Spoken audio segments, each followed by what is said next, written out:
안녕하십니까, 관자입니다. 관자전자의 외전 관자 투어도 이제 막바지를 향해 가고 있는데요. 지난 시간에는 우리가 죽음에 대한 관점에 관해서 9.11 추모관과 관련한 얘기를 좀 해봤었고요. 이번 시간에는 나이아가라 폭포에 관한 얘기를 해보려고 합니다. 저는 7박 8일 뉴욕 일정 중에서 하루를 온전히 나이아가라 폭포 관광을 위해서 비워뒀습니다. 아니, 뉴욕 관광하기도 바쁠 텐데 웬 나이아가라야? 지난 뉴욕 여행의 목적이 윤희님에게 좀 더 큰 세상, 넓은 세상을 보여주겠다라는 그런 교육의 목적이 있지 않았겠습니까? 이왕 북미에 온 김에 우리나라에서는 볼 수 없는 정말 커다란 스케일의 무언가를 한번 보여주고 싶었었거든요. 우리나라에서는 기껏해야 제주도의 천재연 폭포 이런 것처럼 아담한 폭포들을 봤을 수도 있겠는데, 정말로 엄청난 스케일의 폭포를 한번 보여주면 입이 한번 떡 벌어지면서 와, 이런 세계가 있구나. 세계는 정말 넓고도 크구나 라는 것을 몸으로 체험을 할 수 있을 것 같아서 뉴욕에 온 김에 조금 더 무리를 해서 나이아가라 폭포 여행을 하루 동안 하기로 했습니다. 하지만 말이 쉽지 뉴욕에서 나이아가라 폭포를 하루 동안에 여행하는 것이 그리 녹록지는 않습니다. 맨하탄에서 나이아가라 폭포까지는 주 경계를 3번이나 넘어야 돼요. 뉴욕주에서 시작해서 뉴저지주를 거쳐서 펜실베니아주를 거쳐서 다시 뉴욕주로 들어가는 이 엄청나고도 장대한 여정이 기다리고 있습니다. 4개의 주를 넘나드는 여행을 하루에 한다. 야, 이건 보통 도전이 아니거든요. 하지만 가능은 합니다. 그래서 여러분들께 맨하탄에서 나이아가라 1일 투어 가는 방법을 한번 먼저 소개를 시켜드리려고 해요. 우선 스스로 해결하는 방법이 있습니다. 스스로? 어떻게? 제일 만만한 건 렌터카죠. 그런데 렌터카, 야, 말이 쉽지. 맨하탄에서 나이아가라 폭포까지는 거리로 한 660km 정도가 됩니다. 서울에서 부산까지 갔다가 부산에서 다시 대전까지 오는 거리 정도가 660km입니다. 그런데 이게 왕복이잖아요. 그러니까 하루 사이에 서울과 부산을 3번 왔다 갔다 해야 되는 거예요. 야, 이거 보통 일이 아니라는 거 이제 느껴지시죠? 쉬지 않고 운전을 하면은 한 6시간 반 정도가 걸리는 그런 거리예요. 와, 이거는 혼자서는 도저히 감당할 수 없는 여행이고요. 둘이서 교대로 운전을 한다 손 치더라도 그 에너지 소모가 엄청 나가지고 정작 나이아가라 폭포에 도착을 하면 뻗어서 피곤해서 제대로 여행을 할 수가 없겠죠. 그런 면에서 렌터카를 이용한 나이아가라 폭포 1일 투어, 이거는 불가능이다 라고 생각을 하시면 되겠습니다. 두 번째 방법은 뭐냐? 비행기를 이용하시는 방법이에요. 맨하탄에서 라과디아 공항으로 가셔가지고 라과디아 공항에서 국내선을 타고 버팔로 공항까지 갑니다. 그리고 버팔로 공항에서 나이아가라 폭포를 가는 거죠. 맨하탄에서 라과디아 공항까지는 한 30분. 또 비행 시간만 따지자면은 한 1시간 반 정도 걸리는데 수속 같은 것들을 생각을 하면은 한 2시간 잡아야 되겠죠. 국내선이니까 아무래도 좀 간편하니까요. 그리고 버팔로 공항에서 나이아가라까지도 또 한 30분.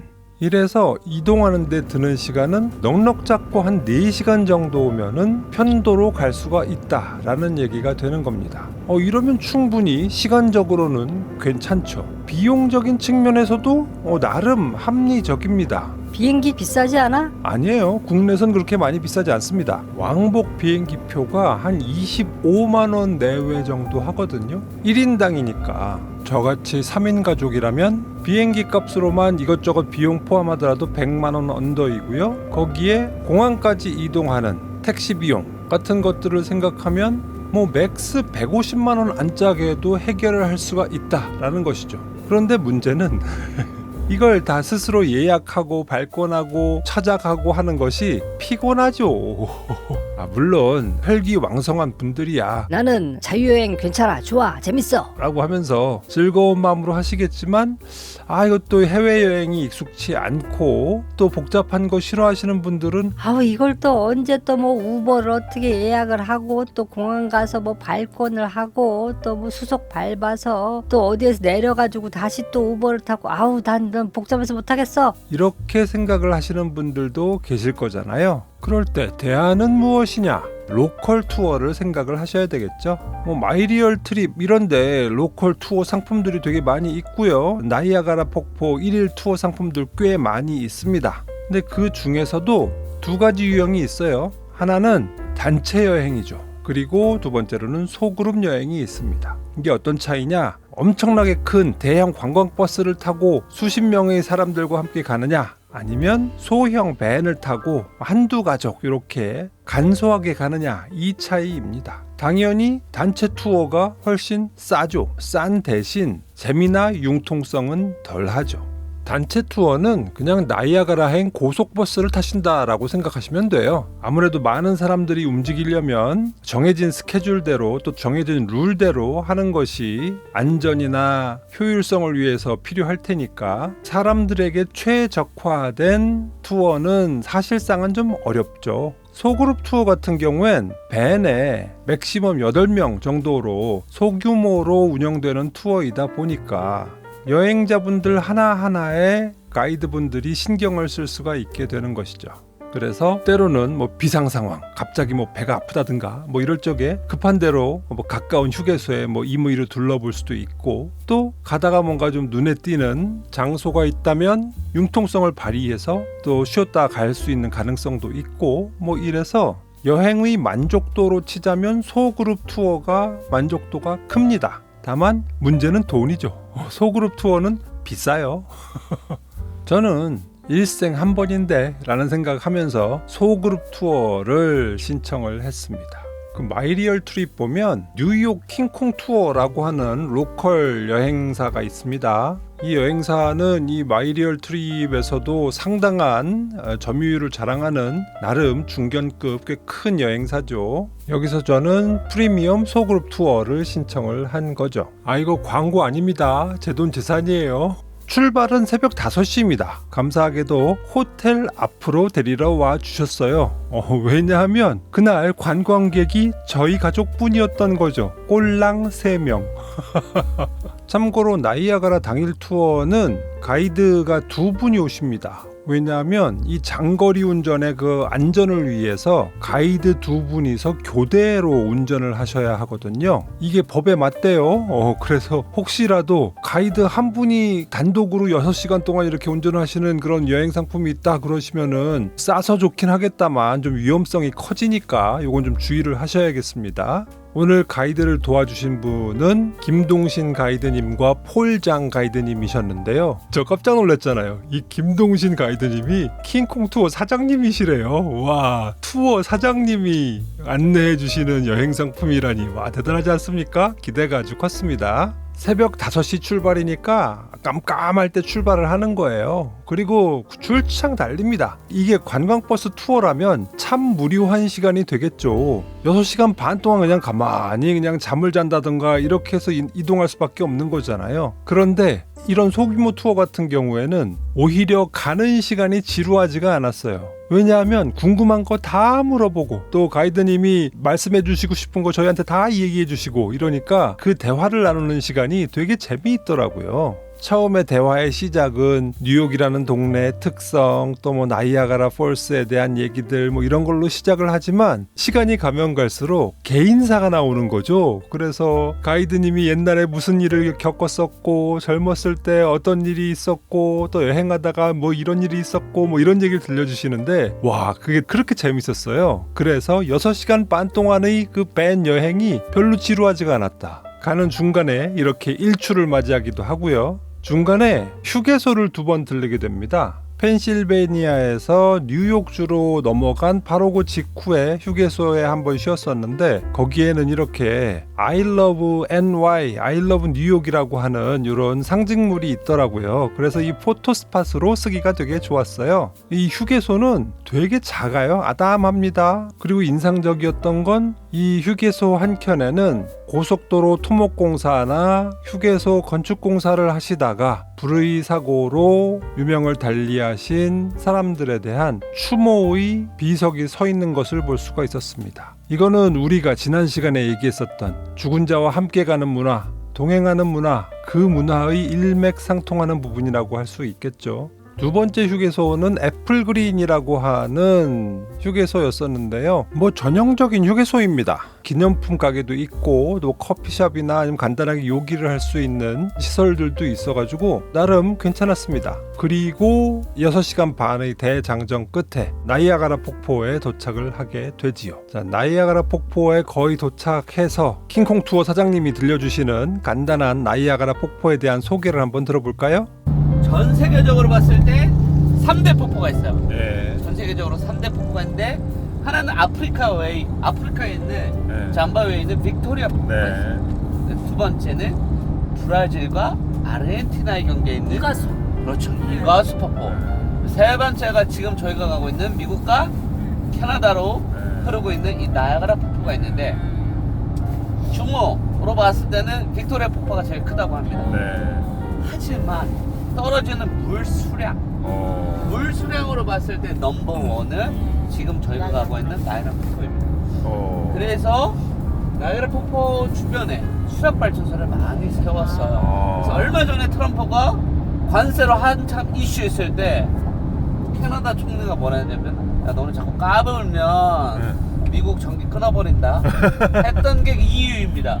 왜냐면 캐나다 쪽에 수력발전소를 많이 세워가지고 미국과 캐나다 온타리오 지역에 전기를 공급하고 있어요. 그만큼의 떨어지는 물수량이 많습니다.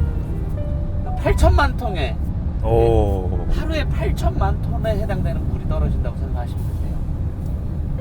그 다음에 그러니까 나이아가라의 뜻은 천둥이 치는 물소리라는 뜻을 좀 가지고 있어요. 그만큼 어마무시한 물소리와 함께 물량이 떨어집니다. 자, 그리고 나이아가라 폭포는 3개의 폭포로 이루어졌어요. 3개의 폭포. 많은 사람들이 나이아가라 폭포는 하나라고 생각하는데 그렇지가 않아요. 나이아가라 폭포는 3개로 있는데 우리가 흔히 아는 나이아가라 폭포의 실제 이름은 홀슈슈 폴이에요. 하늘에서 보면 말발굽 모양처럼 생겼다고 해서 홀슈슈 폴이고, 나이아가라 폭포가 미국과 캐나다로 흐른다고 했잖아요. 온전히 미국 쪽으로만 흘러서 형성된 폭포가 바로 아메리칸 폴이에요. 아메리칸 폴. 그리고 아메리칸 폴 옆에 보시면, 아메리칸 폴 폭포 옆에 보시면 신부의 면사포를 닮았다고 해서 브라이더 베일이라는 폭포가 있습니다. 그래서 이렇게 3가지 폭포가 있고요. 또 수력발전소를 세운 이유 중에 하나는 뭐냐면, 이 나이아가라 폭포 이 지역이 태저감지대예요. 그래서 물량이 너무 많이 떨어지니까 1년에 2cm에서 5cm 매년 깎여 들어간다고 합니다. 그래서 이거를 더 많이 보존하기 위해서 수력발전소를 써서 물 수량을 좀 조절한다고 합니다. 네네네. 그런 의미도 있어요. 여기에 흐르는 강이 나이아가라 강인데요. 이 나이아가라 강을 기준으로 해서 국경이 나뉩니다. 왼쪽이 미국이고요. 오른쪽이 캐나다예요. 그래서 미국에서 캐나다를 건너가기 위해서는 아래쪽에 보이는 이 다리를 건너야 되는 거죠. 이거를 레인보우 브릿지라고 하더라고요. 우리가 맨 처음에 도착한 곳은 바로 테라핀 포인트라는 곳이었는데요. 바로 여기예요. 홀스슈 폭포의 바로 옆에서 그 엄청난 규모의 폭포를 바로 바라볼 수 있는 포인트가 되는 거죠. 미국 땅에서는 이 홀스슈를 가장 가까이에서 볼 수 있는 지점입니다. 아, 이거 보실래요? 야, 진짜 엄청나죠? 이걸 보는 것만으로도 입이 떡 벌어집니다. 하지만 약간의 아쉬움은 있었어요. 왜냐하면 바로 옆으로 물들이 막 떨어져가지고 홀스슈 전체의 모습을 한눈에 담는 데는 조금 무리가 있다라는 생각이 들었거든요. 그래서 미국 쪽보다는 캐나다 쪽에서 보는 것이 훨씬 더 좋겠는데 라는 생각이 들었어요. 이 테라핀 포인트가 있는 곳은 땅이 아니고요, 섬이에요. 여기 아마 옛날에 염소들이 많이 살았나 보죠. 그래서 섬의 이름이 곧 아일랜드예요. 염소섬이죠. 이 곧 아일랜드 양옆으로 나이아가라 강이 흐르고 있는 것입니다. 그리고 그 나이아가라 강에서 폭포가 홀스슈 펄스로도 떨어지고 아메리칸 펄스나 아니면 브라이덜 베일 펄스로도 떨어지는 것이죠. 일단 여기에서 사진을 몇 방을 찍고 나서 점심을 먹으러 갑니다. 점심은 이 근처에 있는 앵커 바라는 곳으로 갔는데요. 여기는 전형적인 펍 스타일입니다. 널찍널찍하고 커다란 TV들이 몇 대가 설치가 되어 있어가지고 여기에 스포츠 경기들을 하고 있고 음악들도 경쾌한 음악들이 나와가지고 흥을 돋우는 거죠. 전 여기서 점심으로 피자와 버팔로 윙과 맥주를 마셨습니다. 꽤 맛있더라고요. 저는 그 음식의 맛도 맛이지만 전체적인 이 펍의 문화를 느꼈다라는 점에서 꽤 괜찮은 분위기였던 것 같아요. 그리고 요 앵커바에서의 식사는 투어 비용에 포함되어 있지 않습니다. 식사를 하고 난 이후에는 이제 자유 일정인데요. 미국 쪽에서 이 아메리칸 폴스를 중심으로 해서 나이아가라 근처 워킹 투어를 할지 아니면 캐나다 쪽으로 넘어가실지는 각자의 선택에 따라 달라지는 것이죠. 이 아메리칸 폴스 쪽에는 전망대도 있고 바람의 동굴이라고 있는데요. 옛날에는 여기 실제로 동굴이 있었다고 하는데 지금은 동굴이 안전상의 문제로 폐쇄가 되었나 보죠. 대신 폭포의 바로 옆까지 가는 산책로가 있어서 아메리칸 폴스와 브라이덜 베일 폴스를 정말 바로 옆에서 볼 수가 있습니다. 또 메이드 오브 더 미스트라고 하는 홀스슈 폴스까지 왔다 갔다 하는 유람선도 있습니다.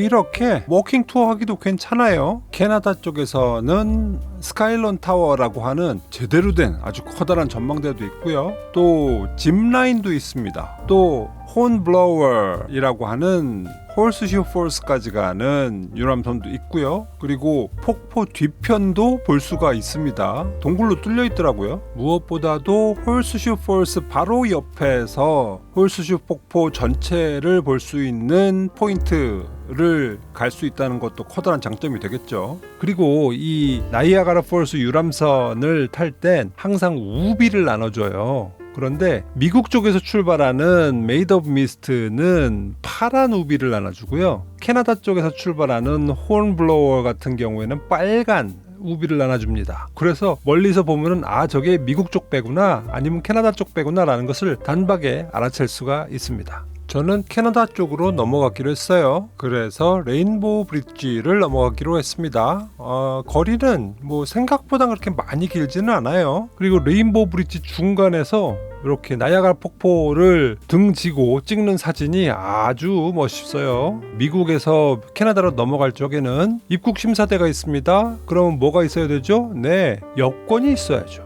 저는 캐나다 쪽으로 넘어가자마자 바로 홈블로워 유람선을 타러 갔죠. 타려는 사람들이 많아서 미리 예약을 했음에도 불구하고 대기 시간이 좀 있었다는 것은 염두에 두시고요. 캐나다 쪽에서 탔으니까 이렇게 빨간 우비를 입어주고요. 그리고 배가 출발하는데요.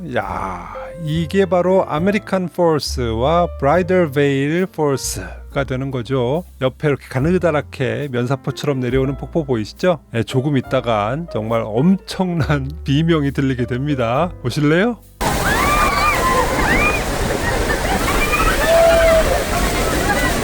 이야, 폭포의 규모가 이렇습니다.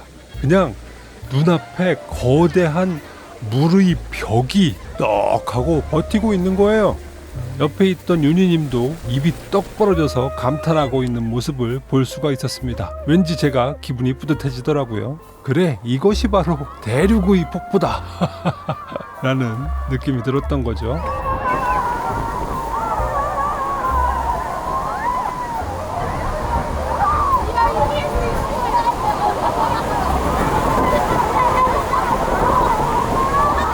그런데 사실 여기에서 진을 다 빼가지고요, 폭포를 보고 나서 배에서 내리니까 이 와이프와 유니님의 표정이 좀 안 좋더라고요.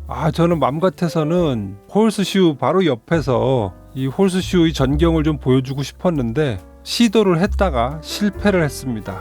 도저히 체력이 안 돼가지고 못 가겠다고 하더라고요. 발도 아프고. 이쯤에서 제가 나이아가라 폭포 관광 팁을 풀어놓도록 하겠습니다.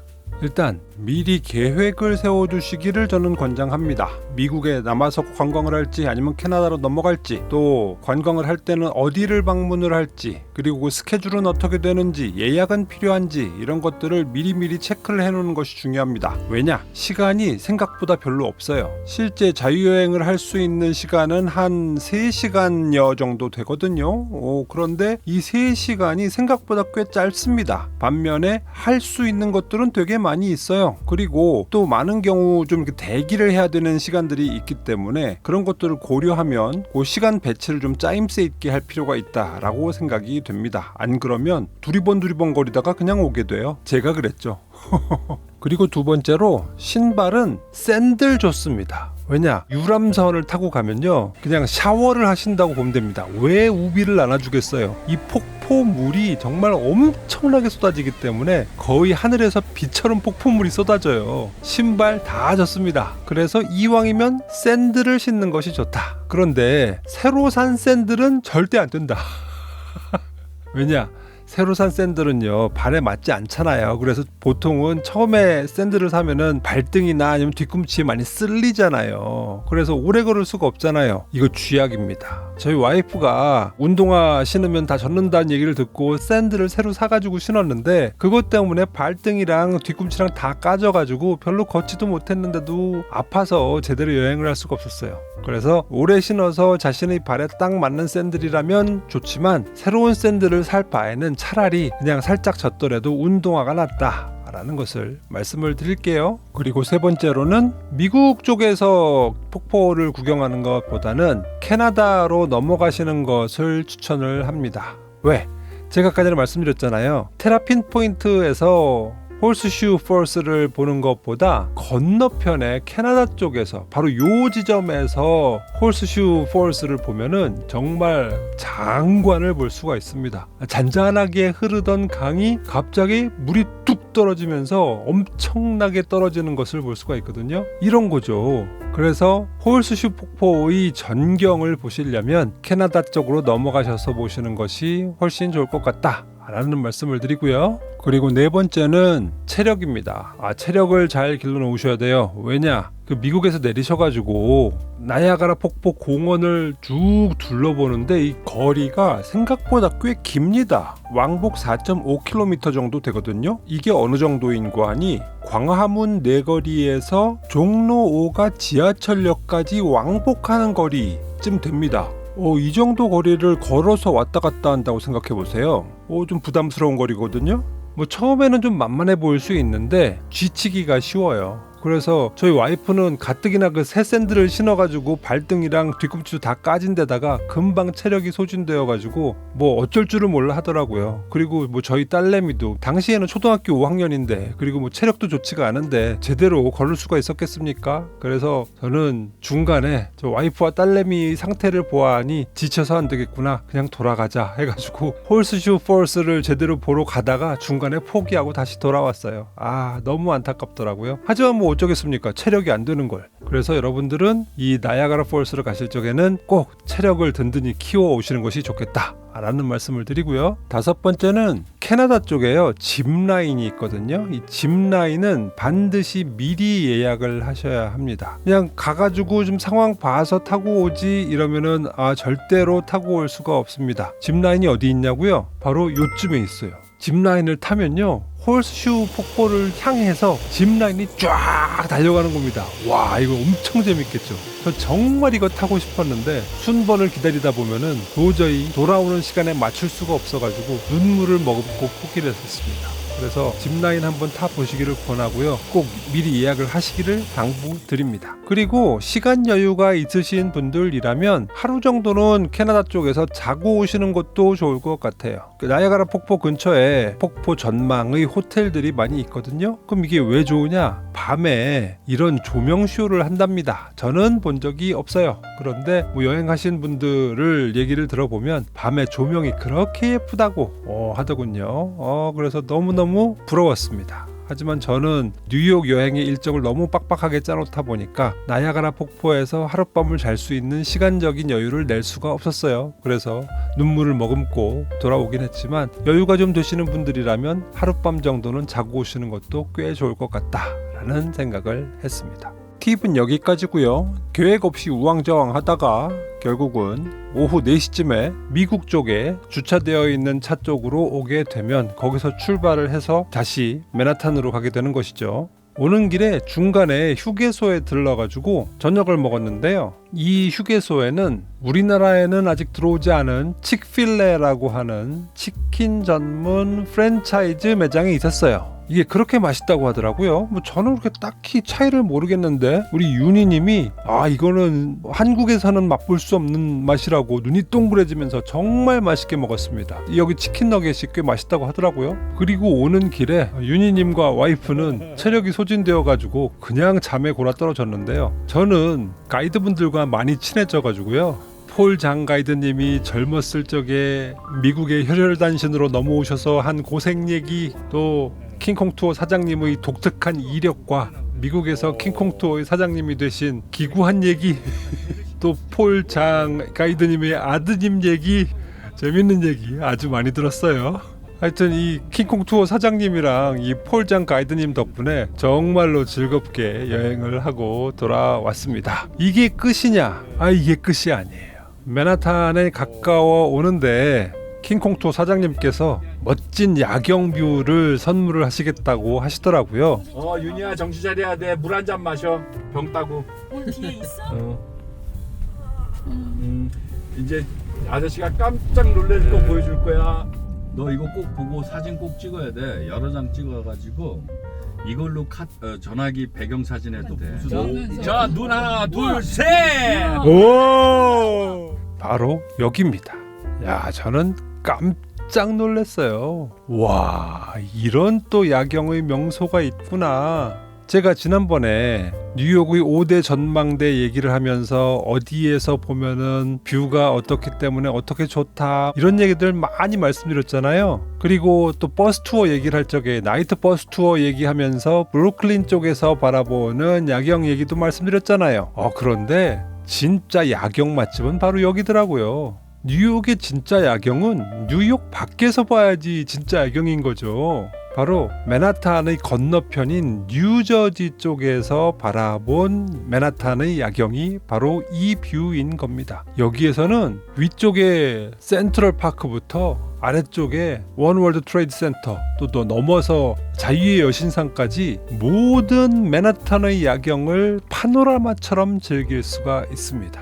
이 곳이 어디냐? 해밀턴 공원이에요. 그래서 이 해밀턴 공원에서는 맨하탄의 서쪽에서 남북으로 펼쳐진 맨하탄의 모든 풍경을 한꺼번에 즐길 수가 있습니다. 이걸 딱 보니까 이 해밀턴 공원은 해질녘에 한 5-6시 정도에 미리 와가지고 석양을 봐도 멋지고 해 지고 나서 야경을 봐도 멋지겠구나 라는 생각이 들었어요. 근데 사실 맨하탄에서 돌아다니기도 쉽지 않은데 뉴저지까지 가가지고 해밀턴 공원을 찾아가기가 쉽지는 않잖아요. 그런 면에서 저는 이 해밀턴 공원에서의 야경 뷰 투어가 나야가라 투어의 그랜드 피날레로서 아주 손색이 없다 라는 감탄을 하였습니다. 근데 이 해밀턴 공원이요, 나름 또 의미가 있는 공원이더라고요. 해밀턴 혹시 누군지 아세요? 이 사람 이름이거든요. 여러분들 미국 가시면 늘상 쓰시게 되는 $10짜리 지폐, 이 $10짜리 지폐에 새겨진 얼굴이 바로 알렉산더 해밀턴입니다. 그러니까 우리나라로 치면 율곡2 이런 급인 거예요.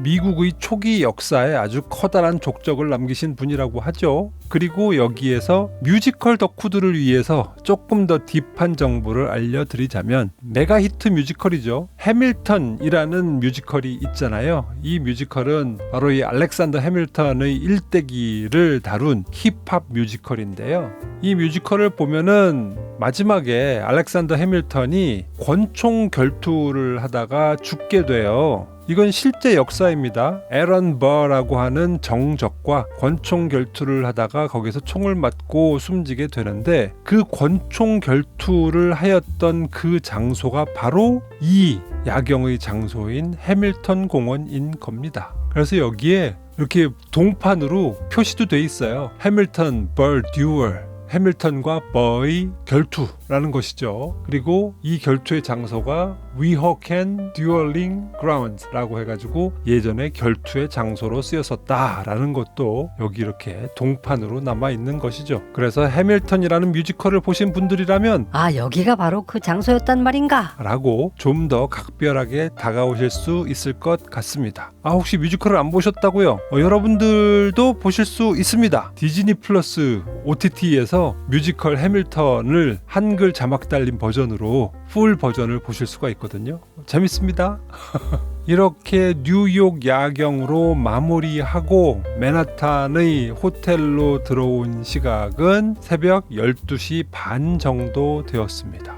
아침 5시에 출발을 했으니까 약 19시간 반 정도의 시간이 걸린 것이죠.